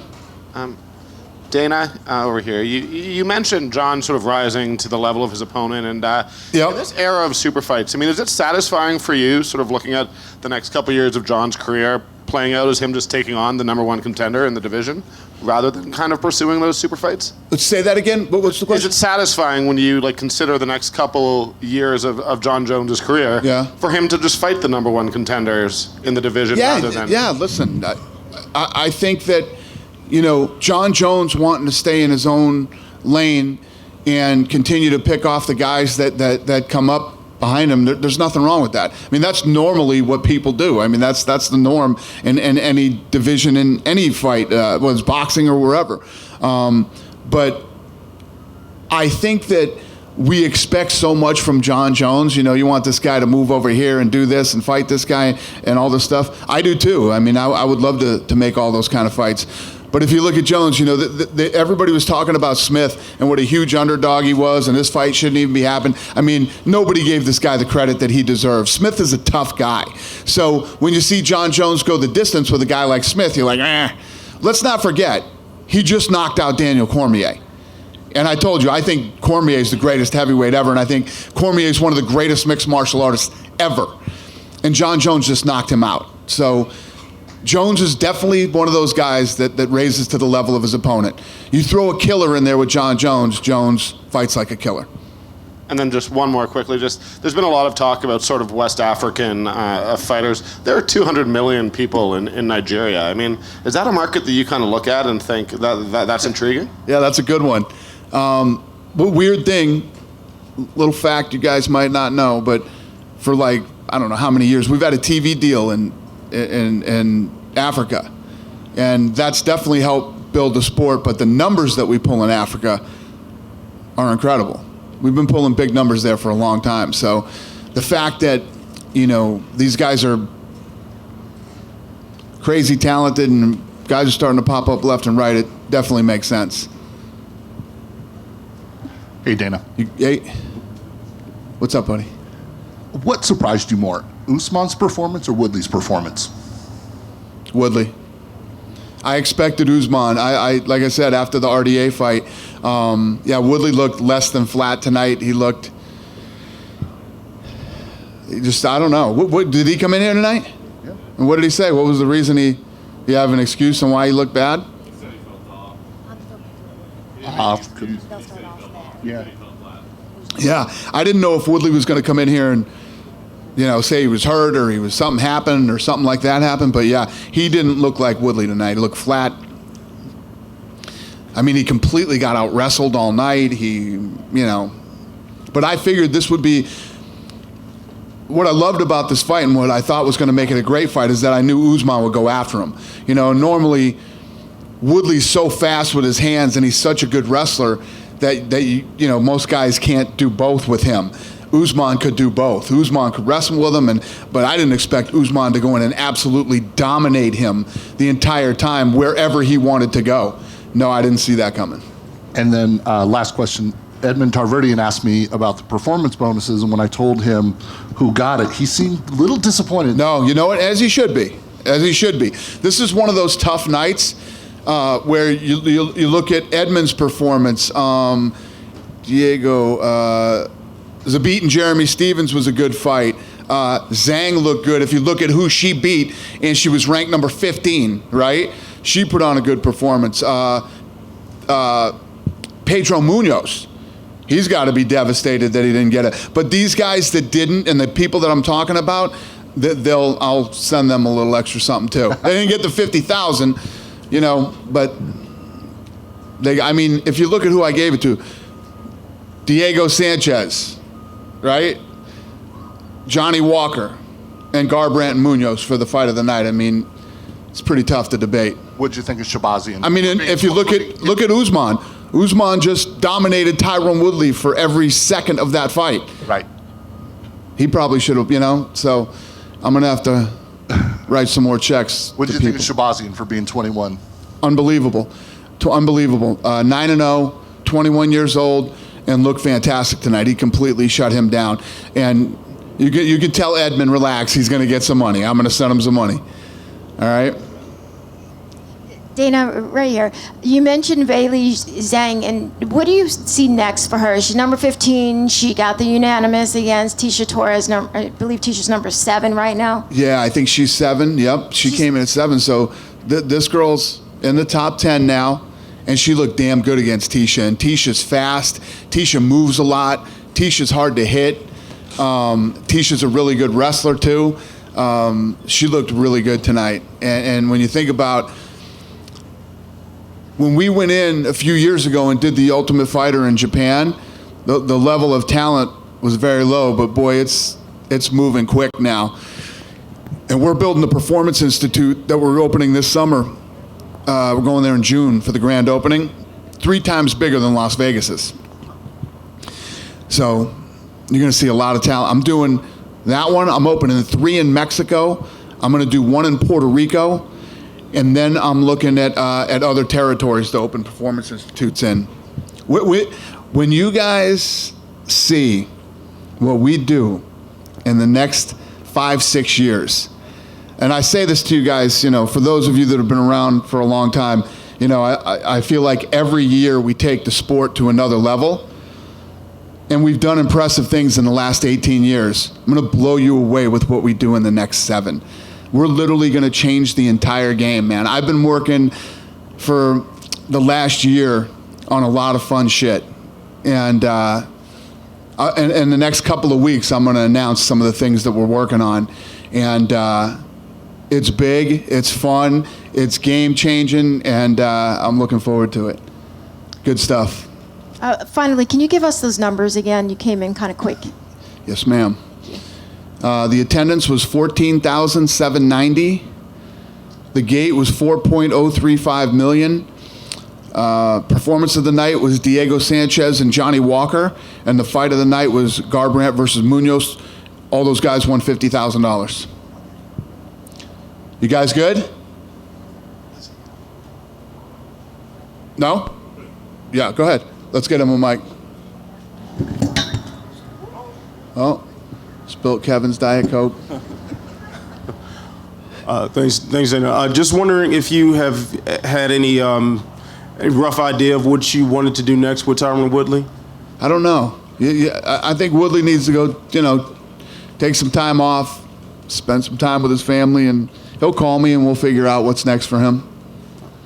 It's tough to talk out. I mean, especially after a loss like that, what's next for him? The question is, what does he want to do? Tyron Woodley's made a lot of money. He's done well. So, who knows? Who knows where his head's at and what he's thinking? Thanks, man. Good night, you guys. Have a great weekend.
John, what's up, guys? Congratulations on your victory. No, you didn't get the finish that you probably would have wanted, but still, overall, I know it's still fresh. You haven't watched it yet, but how do you feel about your performance tonight?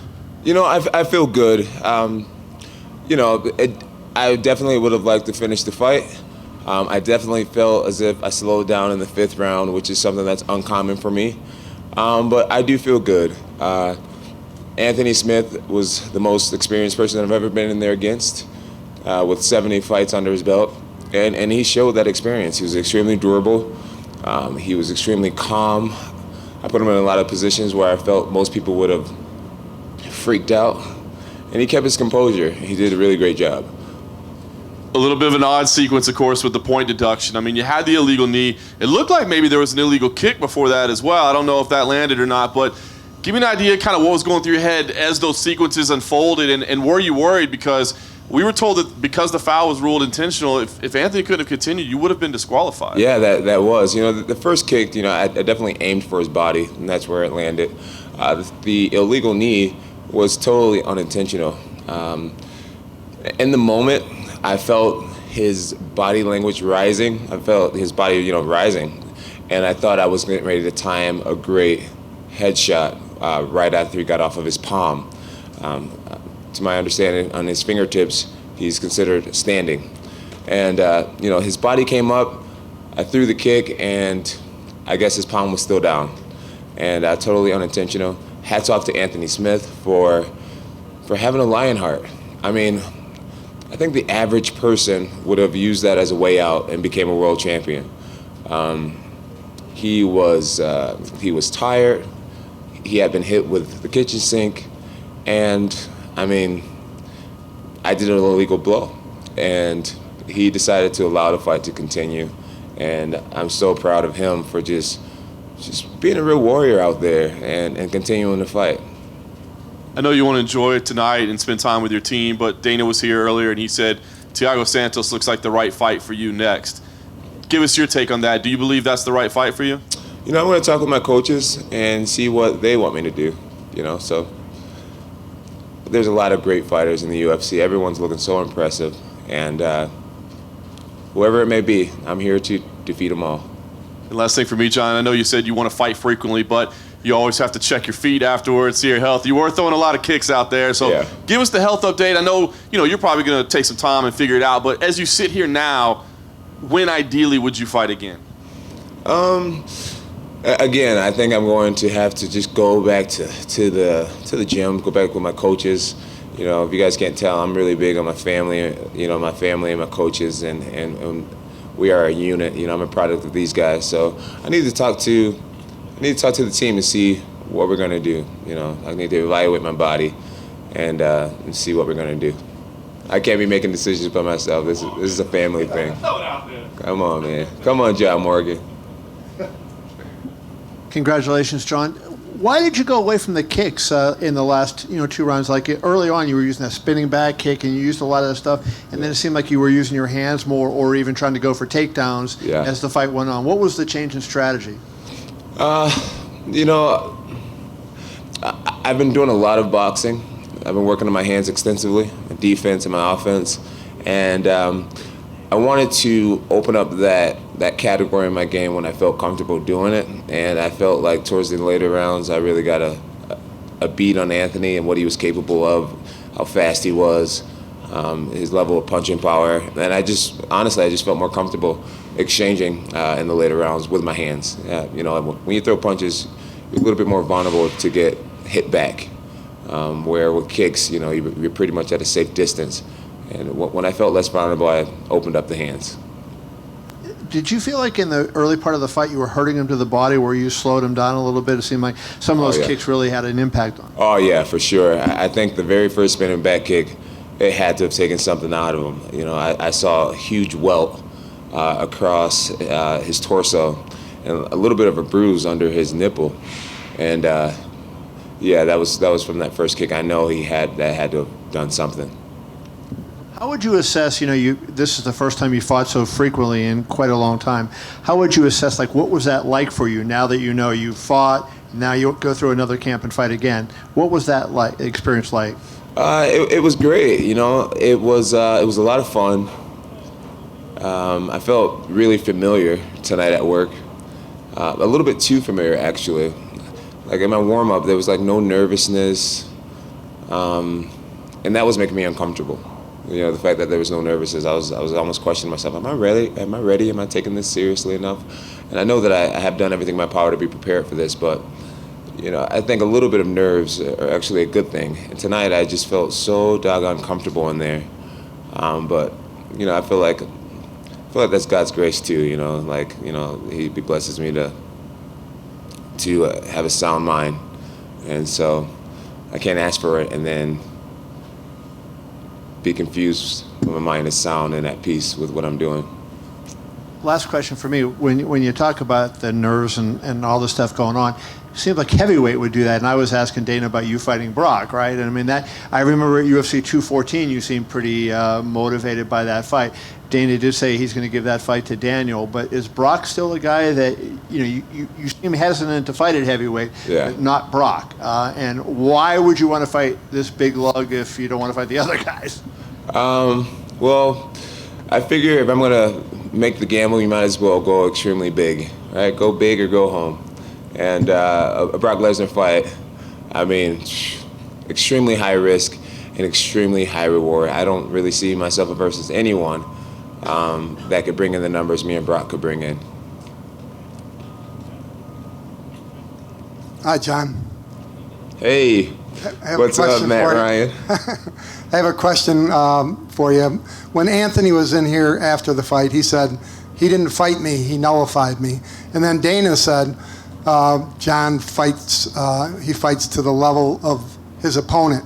Would you reflect on that a little bit? Because it does seem like you didn't want to waste too much energy, and you prepare for your fighter, the person you're going to fight, and you do what you have to do. Yeah, I feel like in the last round, I definitely could have done more. I'm not really proud of my fifth round, holding him against the cage like that. But at the same time, there's a beloved Randy Couture who made a whole career out of the way I fought in the last round, holding people against the cage and just chipping away at them. I totally fought Anthony. If you look at the stats will show that I totally fought Anthony. And I feel like it was his job to get off the cage. It was his job to make it a fight. He was the one losing. Anthony's very durable, and he's known to come back and win, even in the worst situations. You can beat the crap out of him for 3 rounds, and at the very end of the 3rd round, he can knock you out. He's known for that. So in a world championship fight, if he's going to allow me to hold him against the cage, I'm going to do that. At the end of the day, it's about impressing the fans and being entertaining, and I have a lot of pride in being that. But I feel like rounds 1 through 4 was what the fans wanted to see, and the 5th round was for me in my camp, just to take home that new belt. John, what was it like for you? I mean, you've been through everything you've been through over the last few years, and yet you go into this moment in the 4th round where you're waiting on your fate to be determined once more by Herb Dean. What were those seconds like for you? It was nerve-wracking. It was nerve-wracking, really. I just started to pray. I was just hoping that it wouldn't go down like that. I had flashbacks of the Matt Hamill fight, and I was just thinking, oh my goodness, please tell me this isn't going down like this. And I was just looking at Anthony, and I felt like we locked eyes at a moment, and I kind of gave him one of these, like, yeah, you're all right, like, get your ass up. And sure enough, he showed the heart of a lion. Hats off to Anthony, man. He could have done it the easy way, and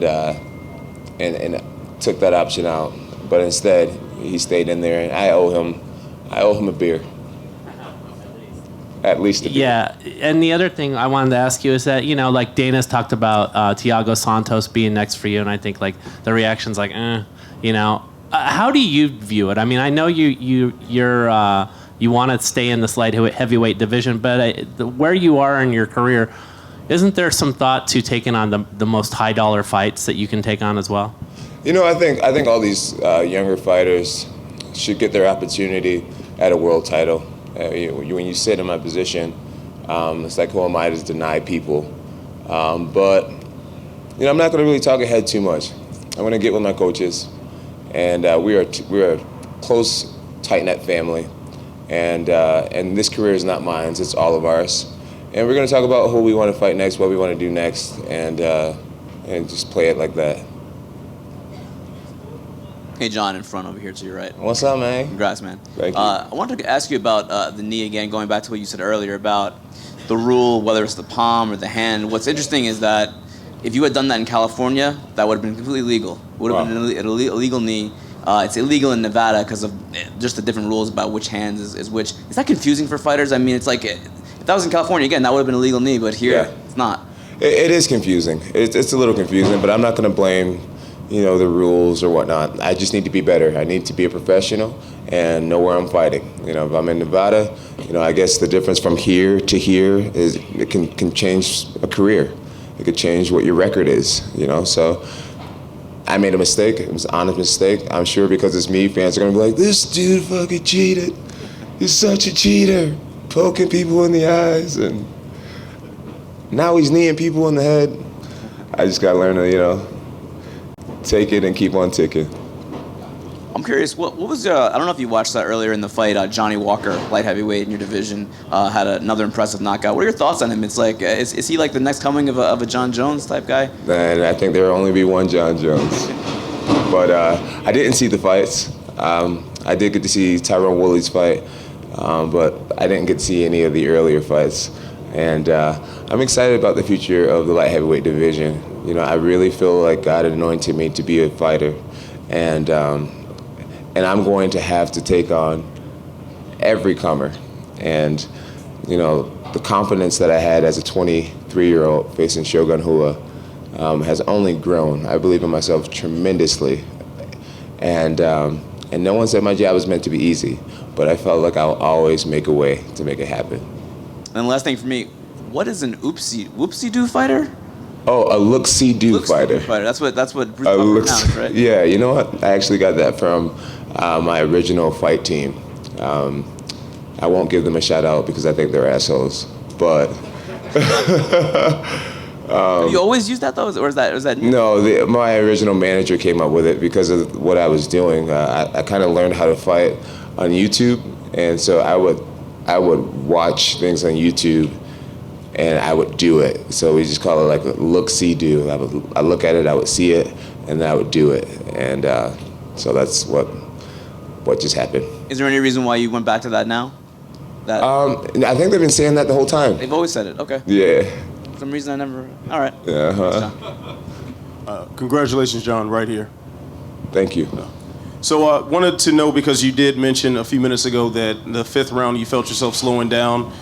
From my estimation, it looked like you were throwing a lot harder than you normally do earlier in the fight. Do you think that was a contributing factor, just trying to put more power behind your punches? No, I think that's a testament to my striking coaches. You know, especially Coach Wink. He really tries to encourage me to use power. You know, I'm a guy who tries to go 80% at all times, just so that I can be in it for the long haul.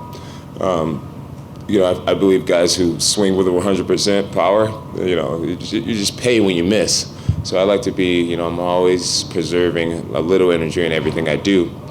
And in the 5th round, man, like I said, you know, I feel like the first 4 rounds is what the fans really wanted to see. And the 5th round was really just for me and my family, you know, just to secure the belt. Sometimes you got to do things for the bigger picture. And that was just secure the win. It was up to Anthony to get himself off the cage and to make it a fight again. But if he's going to allow me to be there, then the smart thing to do, even though it's not entertaining, just hold him there. Getting back to Johnny Walker, your picture with him at Fight Week kind of made everybody a little excited that checked it out on Twitter. So when you took that picture, were you sizing him up? No. Just, you know, I try to introduce myself to everyone. I feel like giving guys mean mugs and all this type of stuff is showing them too much respect. At the end of the day, I feel like this is my time, this is my era, and I was meant to be here and be a great champion. This belt here is supposed to be covered in red rubies already, and I got a new challenge, and that's to get this thing covered in red rubies. And that means I'm gonna have to beat a lot of ass, and I am up for the challenge. So yeah. What's up, my man? I think most fighters, to receive a 2-point deduction, especially in the 4th round, to receive a 2-point deduction, especially in the 4th round of a championship fight, would freak them out. How did you feel when it was just a... The 2-point reduction, deduction or whatever, it was a little nerve-wracking, but I felt like the fight was in control. I knew, despite the point reduction, the only way he could win the fight at that point was to somehow get a knockout, and I was pretty aware of that. And I just kept praying in between the rounds, and every moment I had a break to talk to God, I just continued to talk to him, and I knew that everything was gonna be all right. All right, I was gonna say, you guys slowing down on questions. I got an after party to go to. I sure will get out of here. All right, I don't want to keep you too long. You know, among all your attributes that we talk about so much, I think one thing that doesn't get talked about enough is your composure. That's one of the things that sets you apart and makes you one of the greatest, if not the greatest. Thank you. How do you do it? Composure. I don't know, man. I don't know, honestly. Are you into visualization, meditation? Visualization, yeah. I visualize a lot. I meditate a lot. I just know, you know, I ask myself in times of like trouble, it's like, John, do you want to make your situation worse or do you want to make it better? And I like to make things better when I'm in shitty situations. And I know the best thing I can do in the moment is just try to relax, stay calm, focus on what I can't control. And that's breathing, staying positive in the mind, and letting it happen. I heard you say after the fight you were a little disappointed with your performance. It was a fantastic performance as far as I could tell. Is it because you didn't get the finish? Is that why you felt upset? Yeah, I felt like I had Anthony on a breaking point, and tonight I didn't have that extra to put him out. And I think maybe that could be maybe I let myself down in the endurance. So what I will do is work a lot harder for my next fight, and that's all I can do. Well, because in the third and fourth round, there were some moments where I really thought you're about to finish this right now. Yeah. And is that what you're talking about when you said, because he's extremely durable, and He's extremely durable. Yeah. There was moments like when he was sitting on his butt, and I had him against the cage. I was throwing lighter punches, and there was moments where I had him in the front headlock position, and I had his back, and my punches weren't effective enough. And I think that was strictly related to cardio. If I had a stronger gas tank tonight, my punches would have been harder, longer. And so, I'll work on that. And my last question is, you said that you enjoyed actually having an opponent where there's not this rivalry and all this trash talking going on. It kind of seems like all the up-and-comers that are in your division that are gunning for you, it's kind of the same way. There's not really any more bad blood. It's all younger guys that are up and coming. So yeah. You look forward to that road? I'm sure there'll be more bad blood. I'm sure there'll be more bad blood. As of right now, there's no immediate opponent, and there's no real storylines going on. But I'm sure once a fight gets announced, things will spice up nicely. Well, I saw you photographed with one of your old rivals in Rashad Evans. Yeah, that was great. And so has that? Rashad's the man, dude. You mended fences there with him? Yeah. Obviously the relationship will never quite be the same, but I respect him so much. What he's done in the sport, he was one of the original guys I looked up to, and I just think he deserves respect. He's a classy guy. He's carried the sport very well, and he has my respect despite our history. Thank you. Thank you. Well, guys, it's been awesome. I hope you guys have a great night. I hope you guys had a lot of fun. Thank you to all the fans who watched. Love you guys. Thank you to all my haters for inspiring the shit out of me. And feel free to make it to my after party. Information is on my Instagram page @JohnnyBones. Deuces.